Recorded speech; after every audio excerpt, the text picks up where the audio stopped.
এই মুনির মাথায় হরিণের মতো শিং ছিল, তাই লোকে বলতো ঋষ্যশৃঙ্গ। অঙ্গরাজ লোমপাদের সঙ্গে দশরথের বন্ধুত্ব ছিল। রাজা দশরথ সসম্মানে ঋষ্যশৃঙ্গ মুনিকে অযোধ্যায় নিয়ে এলেন। 1 বছর ধরে অশ্বমেধ যজ্ঞ করা হলো।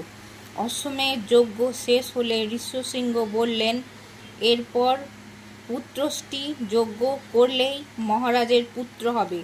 তখনই পুত্রষ্টি যজ্ঞ আরম্ভ হলো। পরিশেষে যজ্ঞকুণ্ড থেকে এক দেবতা উঠে এলেন। হাতে তার পায়েসের থালা রাজা দশরথকে দিয়ে বললেন, এই পায়েস খেয়েই রানীদের পুত্র হবে। রাজা পায়েস এনে 3 রানীকে দিলেন। প্রথমে পায়েস সমান 2 ভাগে ভাগ করা হলো।